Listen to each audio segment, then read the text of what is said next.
is there darkness in you? I mean, there must be. There's darkness inside of everybody. Right, and do you know that part of you? Are you in a relationship with it? Do you think about it? That's a good question. First, I have to identify what would the darkness in me be.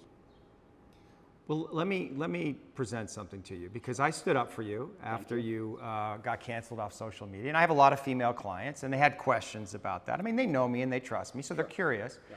But one of them said, "Well, you know, Andrew he's out there saying that he's helping all these young men, but in the beginning, he made his millions in some level exploiting these very men." Okay. That's the frame that they were thinking about it, and. Is there validity in that, in what they're saying? Because I didn't know how to answer that question.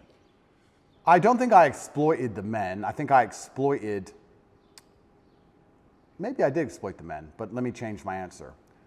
I don't think me not exploiting them would have prevented them being exploited. I think these men were out to be exploited regardless, whether I did it or not. So, but you can see how that sounds cynical to somebody, where you say, well, they're going to be exploited anyway, so I'm going to make money off them. And then once I make money off them and I get this platform, then I'm going to champion them. Completely. I mean, I guess that's probably one of the most logical arguments against me I've heard.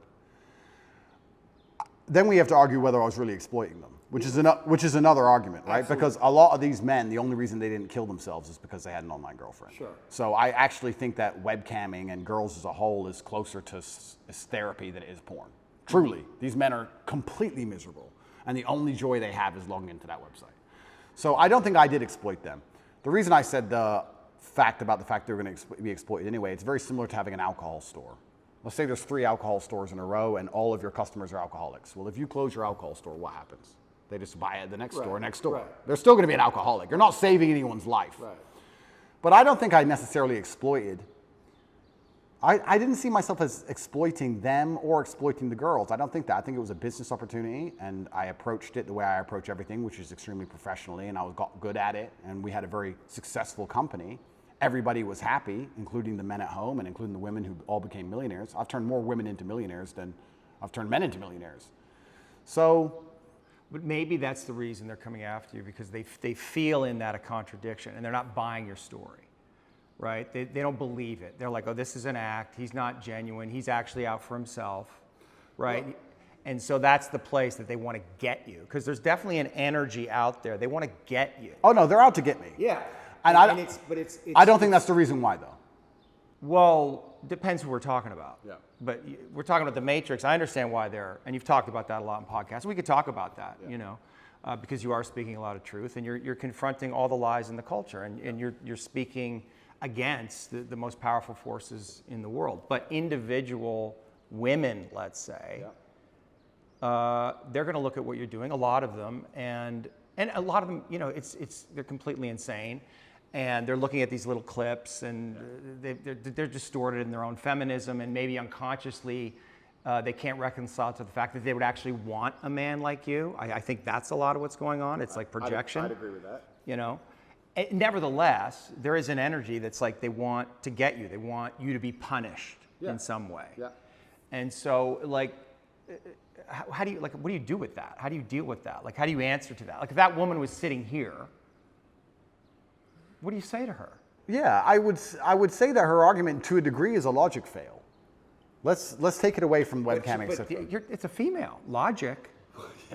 Don't be a misogynist. There's your blind spot right there. Don't be a misogynist. But that's like saying because... Well, it's not misogyny. You know? No, of course. But that's like saying because you've ever eaten a steak, you don't care about animals. Right. Effectively. Right. What she's saying is because he had a business in which some man may have felt exploited at some point, he doesn't care about humanity, which is a logic fail. Yeah, I understand. So that's not valid. What I have found in my experience often is that many women who seem to dislike me, after they meet me, don't dislike me anymore. Mm-hmm. I think the energy which they find repulsive over a screen or affects them emotionally over a screen, they end up liking in person. I think hate and love are actually very close to each other. And I've had women who scream how much they hate me at the screen, and then they meet me and they're literally in love with me. Well, you're a nice guy. Of course. So I've yet to meet a female in person who dislikes me.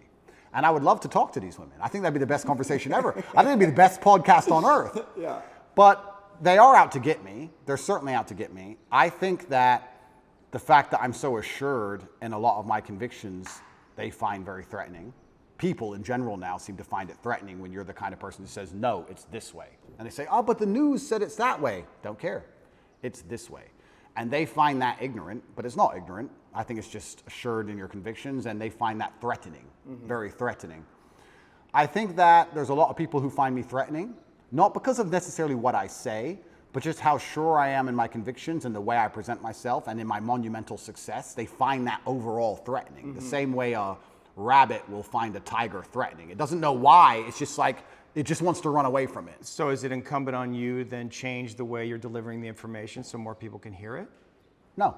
No. Because there are some people who cannot be saved, and it's not my intention to save everybody. I have no intention of trying to convince everybody to like me. My intention is to try to speak to the people out there who know what I'm saying is the truth and who like the way it's being presented and said. I, once again, have no concern with being disliked by X percentage of the population.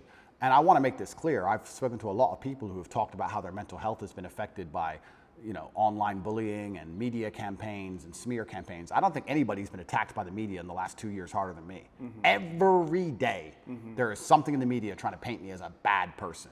On TV channels from Ulaanbaatar to Utah, across the entire world. And I can sit here and say categorically, I've never read a media report and been like, shit. I've just been like, clowns. Don't care.